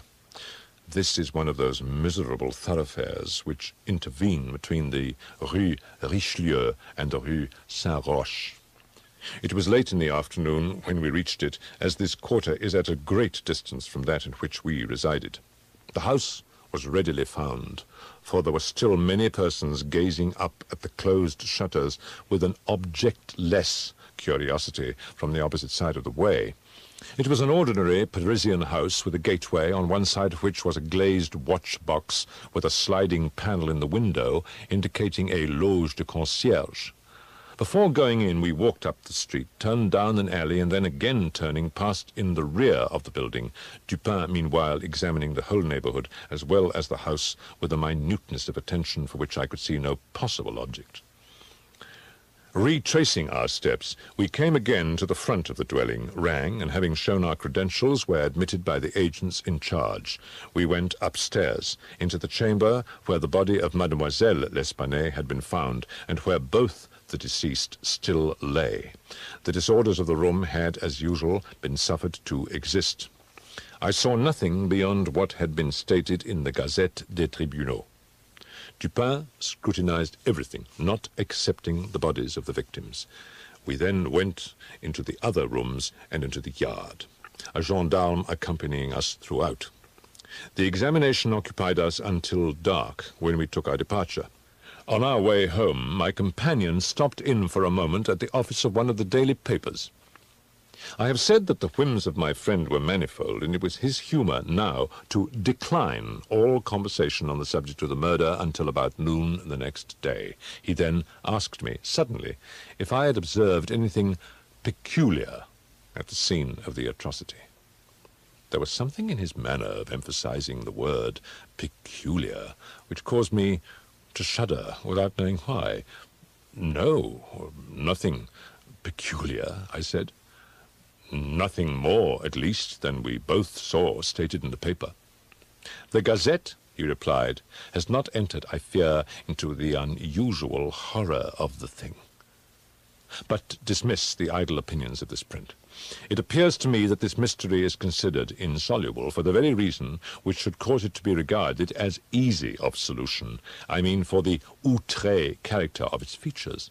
The police are confounded by the seeming absence of motive, not for the murder itself, but for the atrocity of the murder.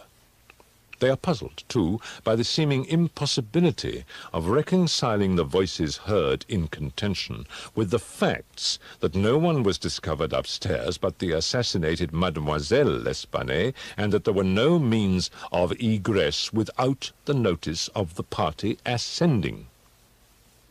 The wild disorder of the room, the corpse thrust with the head downwards up the chimney, the frightful mutilation of the body of the old lady. These considerations, with those just mentioned and others which I need not mention, have sufficed to paralyze the powers by putting completely at fault the boasted acumen of the government agents.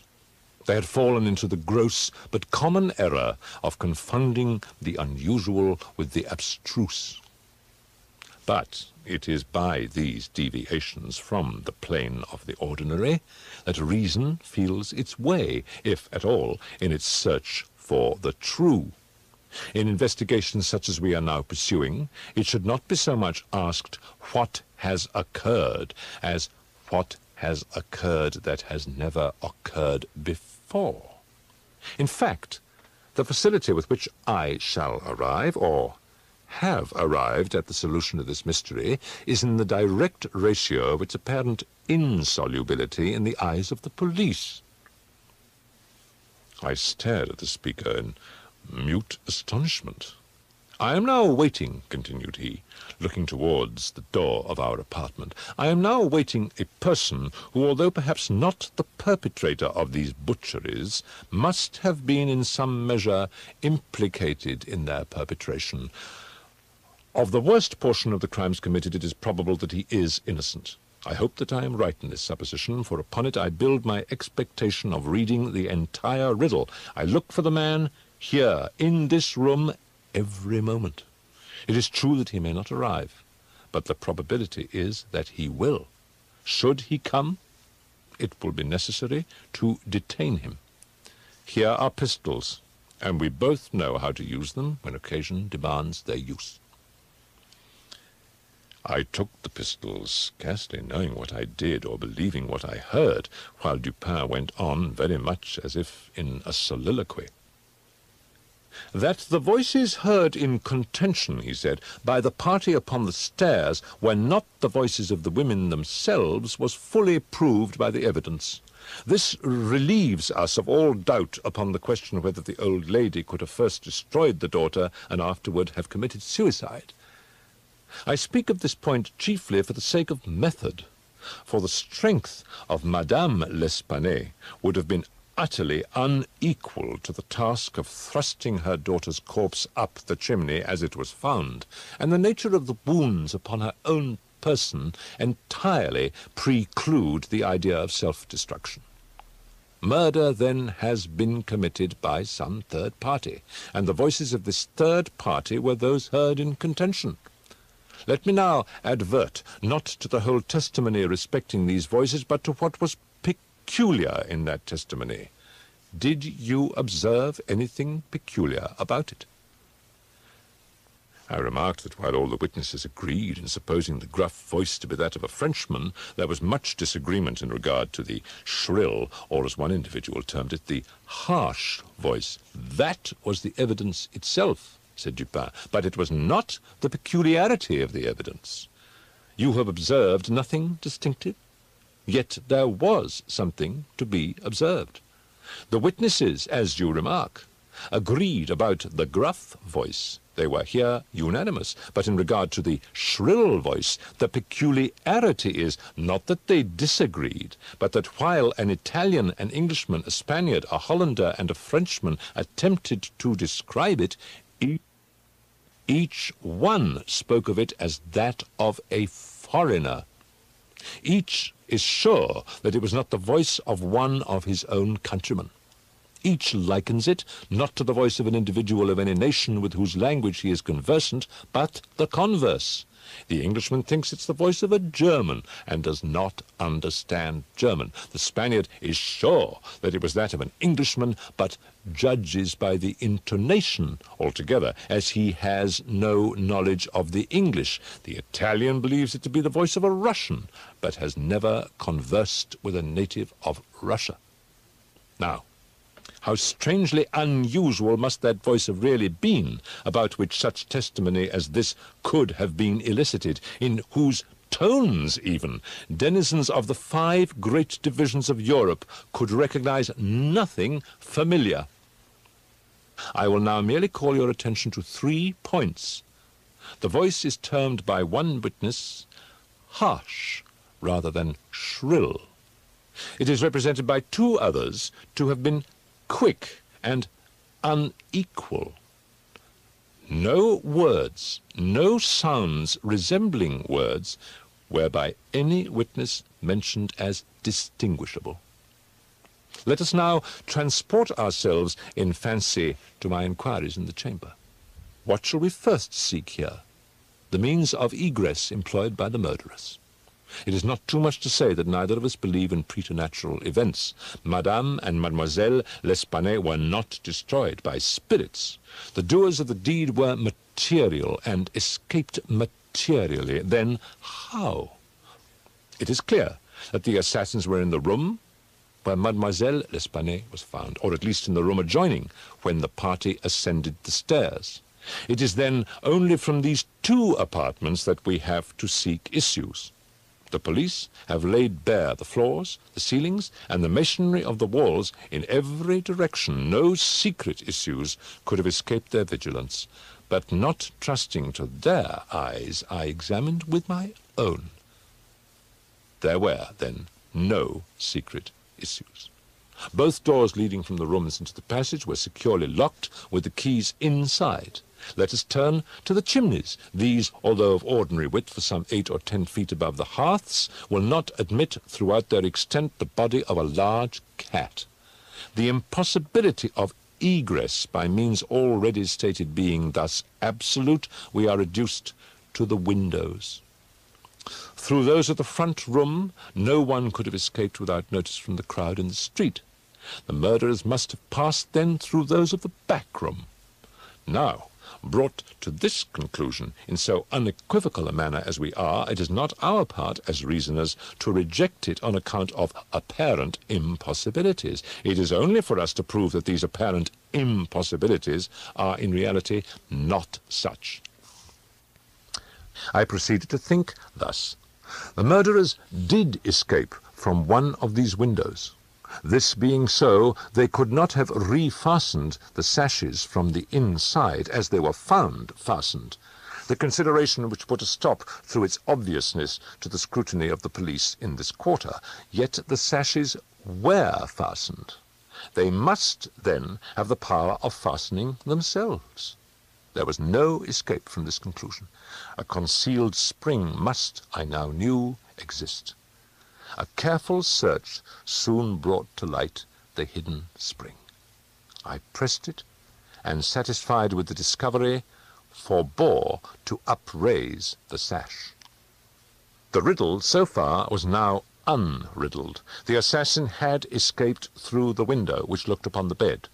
Dropping of its own accord upon his exit, or perhaps purposely closed, it had become fastened by the spring, and it was the retention of this spring which had been mistaken by the police, farther inquiry being thus considered unnecessary. The next question is that of the mode of descent. Upon this point I had been satisfied in my walk with you around the building.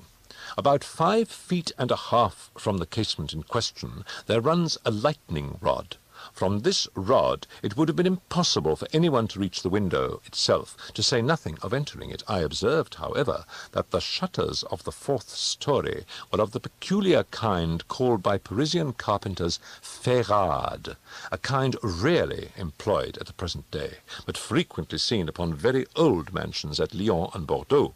They are in the form of an ordinary door, a single, not a folding door, except that the upper half is latticed or worked in open trellis, thus affording an excellent hold for the hands. In the present instance, these shutters are fully 3.5 feet broad. When we saw them from the rear of the house, they were both about half open, that is to say, they stood off at right angles from the wall.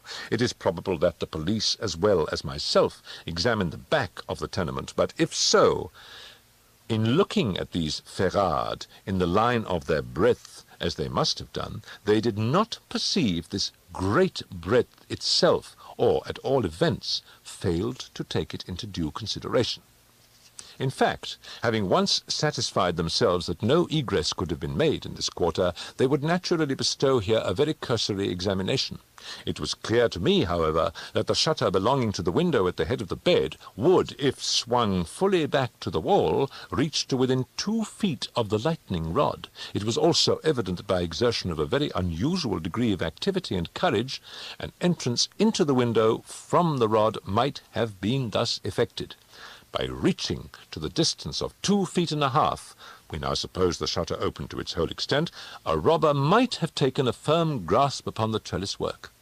Letting go then his hold upon the rod, placing his feet securely against the wall, and springing boldly from it, he might have swung the shutter so as to close it, and, if we imagine the window open at the time, might even have swung himself into the room. I wish you to bear especially in mind that I have spoken of a very unusual degree of activity as requisite to success in so hazardous and so difficult a feat. It is my design to show you, first, that the thing might possibly have been accomplished, but secondly and chiefly, I wish to impress upon your understanding the very extraordinary, the almost preternatural character of that agility which could have accomplished it. Place in juxtaposition that very unusual activity of which I have just spoken, with that very peculiar, shrill or harsh and unequal voice, about whose nationality no two persons could be found to agree, and in whose utterance no syllabification could be detected. At these words, a vague and half-formed conception of the meaning of Dupin flitted over my mind. I seemed to be upon the verge of comprehension, without power to comprehend, as men at times find themselves upon the brink of remembrance without being able in the end to remember. My friend went on with his discourse. Let us now revert to the interior of the room. Let us survey the appearances here. The drawers of the bureau, it is said, had been rifled, although many articles of apparel still remained within them. The conclusion here is absurd. It is a mere guess, a very silly one, and no more. How are we to know that the articles found in the drawers were not all these drawers had originally contained? Madame L'Espanaye and her daughter lived an exceedingly retired life, saw no company, seldom went out, had little use for numerous changes of habiliment. Those found were at least of as good quality as any likely to be possessed by these ladies. If a thief had taken any, why did he not take the best? Why did he not take all? In a word, why did he abandon 4,000 francs in gold to encumber himself with a bundle of linen? The gold was abandoned.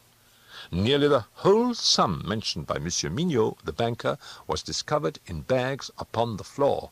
I wish you therefore to discard from your thoughts the blundering idea of motive, engendered in the brains of the police by that portion of the evidence which speaks of money delivered at the door of the house. Coincidences 10 times as remarkable as this, the delivery of the money and murder committed within 3 days upon the party receiving it, happened to all of us every hour of our lives without attracting even momentary notice. Keeping now steadily in mind the points to which I have drawn your attention, that peculiar voice, that unusual agility, and that startling absence of motive in a murder so singularly atrocious as this, let us glance at the butchery itself. Here's a woman strangled to death by manual strength and thrust up a chimney head downwards. Ordinary assassins employ no such modes of murder as this. Least of all do they thus dispose of the murdered. In the manner of thrusting the corpse up the chimney, you will admit that there was something excessively outré, something altogether irreconcilable with our common notions of human action, even when we suppose the actors the most depraved of men. Think, too, how great must have been that strength which could have thrust the body up such an aperture so forcibly that the united vigour of several persons was found barely sufficient to drag it down. Turn now to other indications of the employment of a vigour most marvellous. On the hearth were thick tresses, very thick tresses, of grey human hair. These had been torn out by the roots. You are aware of the great force in tearing thus from the head even 20 or 30 hairs together. You saw the locks in question as well as myself. Their roots, a hideous sight, were clotted with fragments of the flesh of the scalp, sure token of the prodigious power which had been exerted in uprooting perhaps 500,000 of hairs at a time. The throat of the old lady was not merely cut, but the head absolutely severed from the body. The instrument was a mere razor.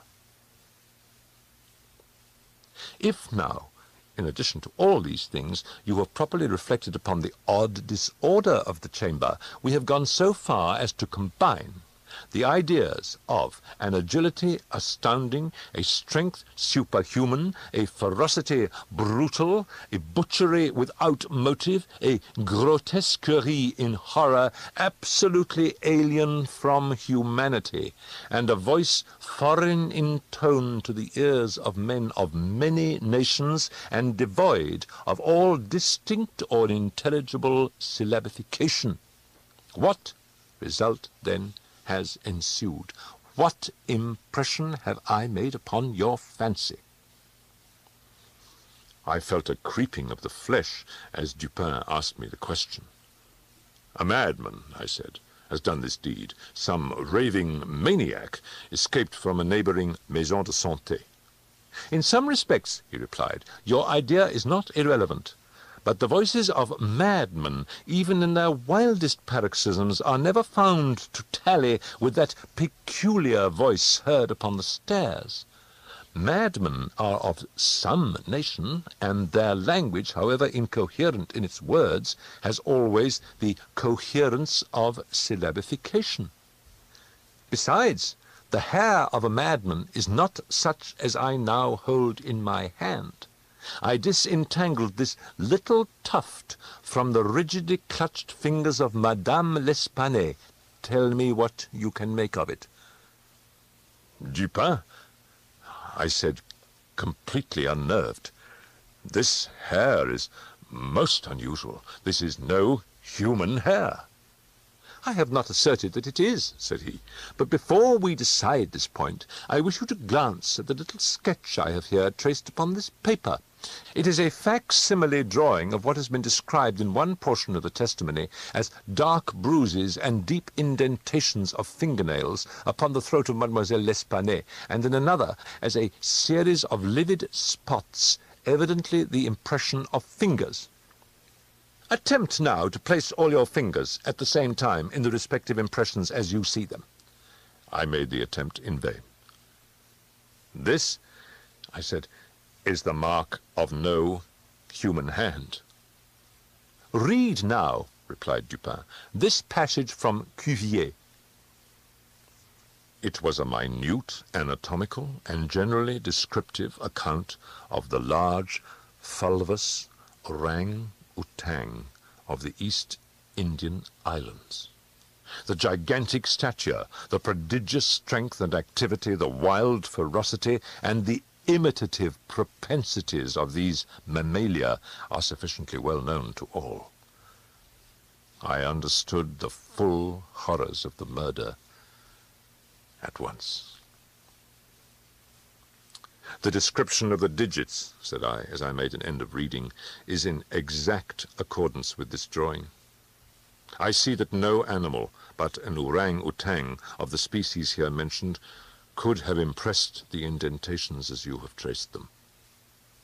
This tuft of tawny hair, too, is identical with that of the beast of Cuvier. But I cannot possibly comprehend the particulars of this frightful mystery. Besides, there were two voices heard in contention, and one of them was unquestionably the voice of a Frenchman." "True, and you will remember an expression attributed almost unanimously by the evidence to this voice, the expression Mon Dieu. This, under the circumstances, has been justly characterized by one of the witnesses, Montani the confectioner, as an expression of remonstrance or expostulation. Upon these two words, therefore, I have mainly built my hopes of a full solution of the riddle. A Frenchman was cognizant of the murder.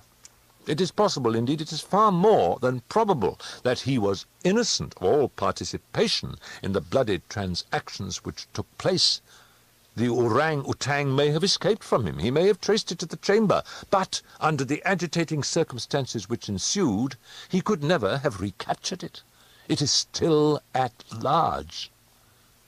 I will not pursue these guesses, for I have no right to call them more, since the shades of reflection upon which they are based are scarcely of sufficient depth to be appreciable by my own intellect, and since I could not pretend to make them intelligible to the understanding of another. We will call them guesses, then, and speak of them as such. If the Frenchman in question is indeed, as I suppose, innocent of this atrocity, this advertisement which I left last night upon our return home at the office of Le Monde, a paper devoted to the shipping interest and much sought by sailors, will bring him to our residence."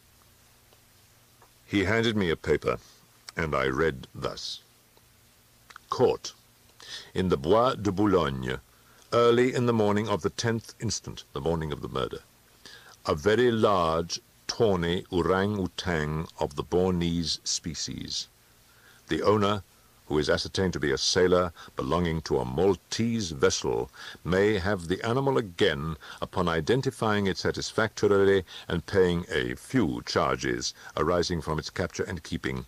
Call at number 33 Rue Dunot, Faubourg Saint-Germain." "How was it possible," I asked, "that you should know the man to be a sailor and belonging to a Maltese vessel?" "I do not know it," said Dupin. "I am not sure of it. Here, however, is a small piece of ribbon, which from its form and from its greasy appearance has evidently been used in tying the hair in one of those long queues of which sailors are so fond. Moreover, this knot is one which few besides sailors can tie, and is peculiar to the Maltese.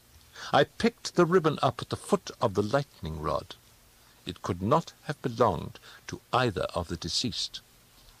Now, if after all I am wrong in my induction from this ribbon that the Frenchman was a sailor belonging to a Maltese vessel, still I can have done no harm in saying what I did in the advertisement.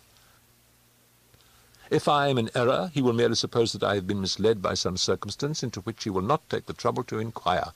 But if I am right, a great point is gained.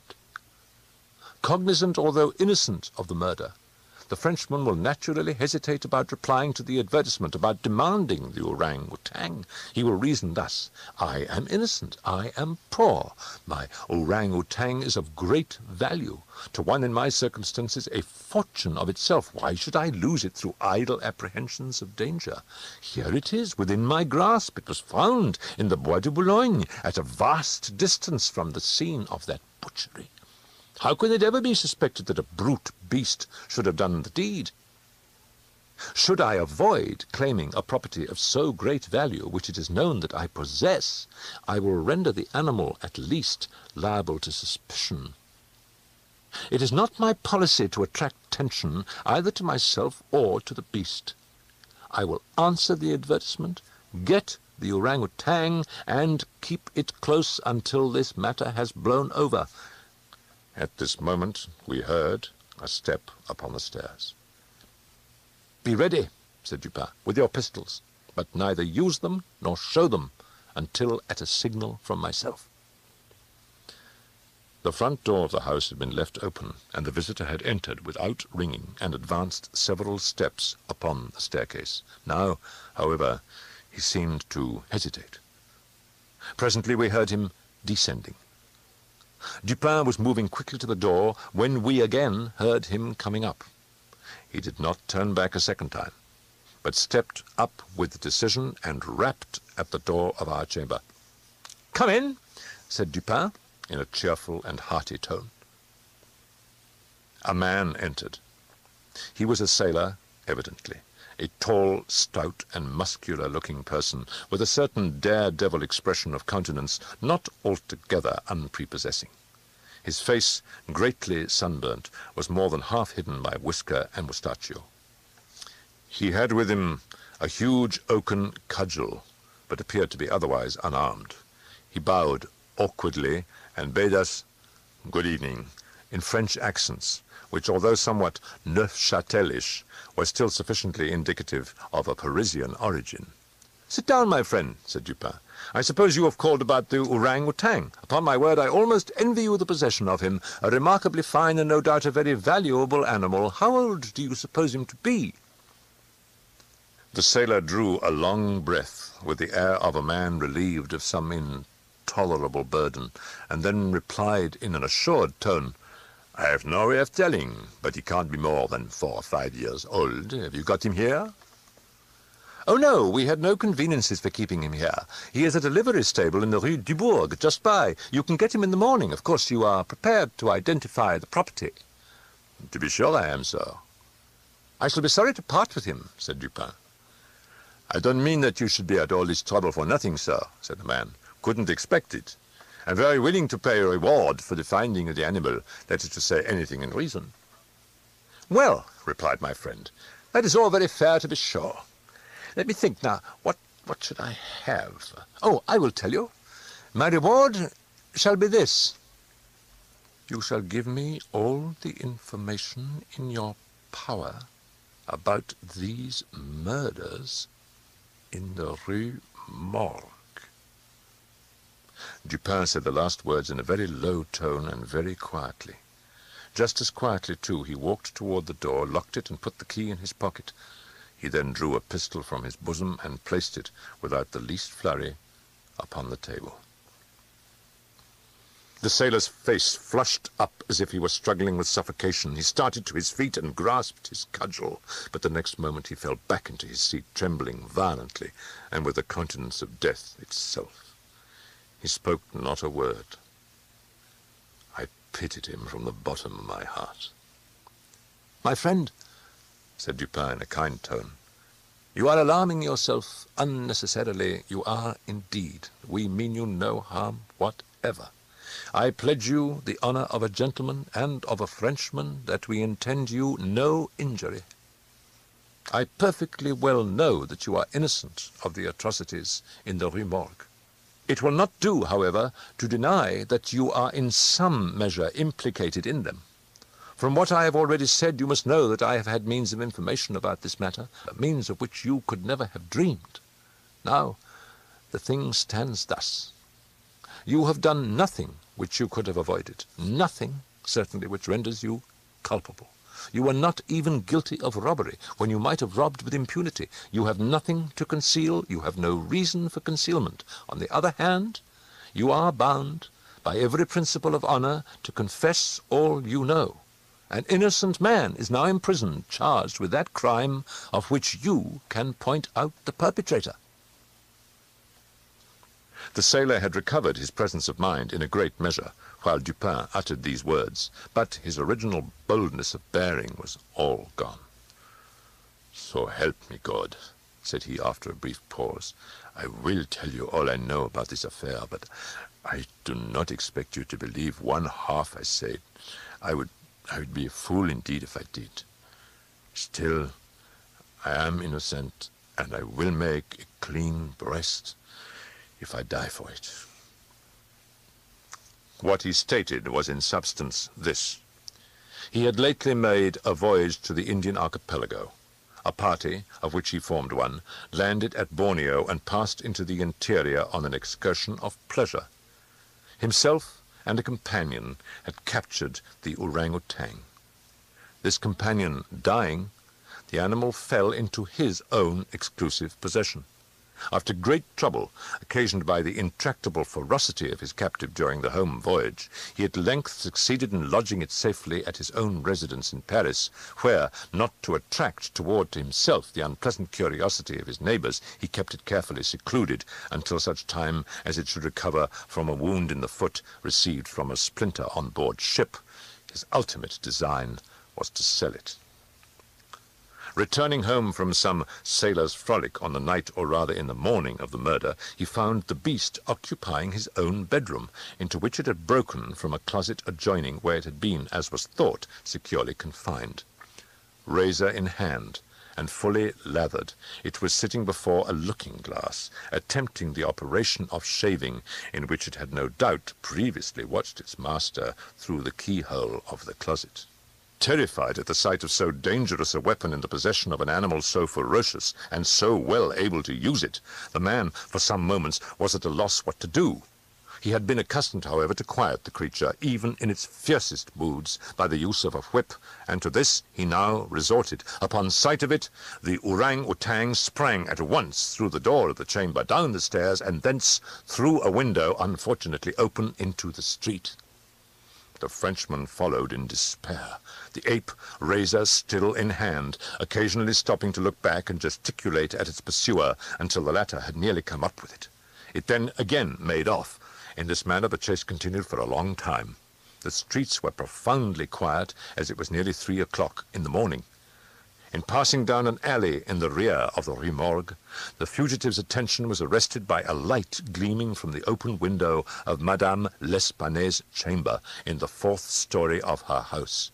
Rushing to the building, it perceived the lightning rod, clambered up with inconceivable agility, grasped the shutter, which was thrown fully back against the wall, and by its means swung itself directly upon the headboard of the bed. The whole feat did not occupy a minute. The shutter was kicked open again by the orang-outang as it entered the room.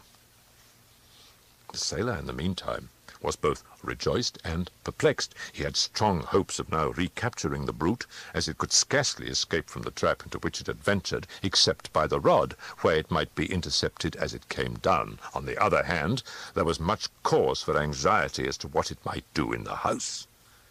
This latter reflection urged the man still to follow the fugitive. A lightning rod is ascended without difficulty, especially by a sailor. But when he had arrived as high as the window, which lay far to his left, his career was stopped. The most that he could accomplish was to reach over so as to obtain a glimpse of the interior of the room. At this glimpse he nearly fell from his hold through excess of horror. Now it was that those hideous shrieks arose upon the night, which had startled from slumber the inmates of the Rue Morgue. As the sailor looked in, the gigantic animal had seized Madame L'Espanaye by the hair, which was loose as she had been combing it, and was flourishing the razor about her face in imitation of the motions of a barber. The daughter lay prostrate and motionless. She had swooned. The screams and struggles of the old lady, during which the hair was torn from her head, had the effect of changing the probably pacific purposes of the orang-outang into those of wrath. With one determined sweep of its muscular arm, it nearly severed her head from her body. The sight of blood inflamed its anger into frenzy. Gnashing its teeth and flashing fire from its eyes, it flew upon the body of the girl and embedded its fearful talons in her throat, retaining its grasp until she expired. Its wandering and wild glances fell at this moment upon the head of the bed, over which the face of its master, rigid with horror, was just discernible. The fury of the beast, who no doubt bore still in mind the dreaded whip, was instantly converted into fear. Conscious of having deserved punishment, it seemed desirous of concealing its bloody deeds, and skipped about the chamber in an agony of nervous agitation, throwing down and breaking the furniture as it moved, and dragging the bed from the bedstead. In conclusion, it seized first the corpse of the daughter and thrust it up the chimney, as it was found, then that of the old lady, which it immediately hurled through the window headlong. As the ape approached the casement with its mutilated burden, the sailor shrank aghast to the rod, and rather gliding than clambering down it, hurried at once home, dreading the consequences of the butchery, and gladly abandoning in his terror all solicitude about the fate of the orang-outang. The words heard by the party upon the staircase were the Frenchman's exclamations of horror and affright, commingled with the fiendish jabberings of the brute. I have scarcely anything to add. The orang-outang must have escaped from the chamber by the rod just before the breaking of the door. It must have closed the window as it passed through it. It was subsequently caught by the owner himself, who obtained for it a very large sum at the Jardin des Plantes. The bank clerk, Le Bon, was instantly released upon our narration of the circumstances, with some comments from Dupin, at the bureau of the prefect of police. This functionary, however well disposed to my friend, could not altogether conceal his chagrin at the turn which affairs had taken, and was fain to indulge in a sarcasm or two about the propriety of every person minding his own business. "Let him talk," said Dupin, who had not thought it necessary to reply. "Let him discourse. It will ease his conscience. I am satisfied with having defeated him in his own castle.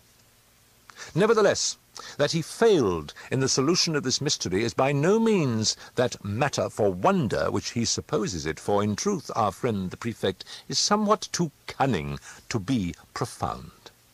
In his wisdom is no stamen. It is all head and no body, like the pictures of the goddess Laverna, or at best all head and shoulders, like a codfish. But he is a good creature after all. I like him especially for one master stroke of cant, by which he has attained his reputation for ingenuity. I mean, de nier ce qui est et d'expliquer ce qui n'est pas.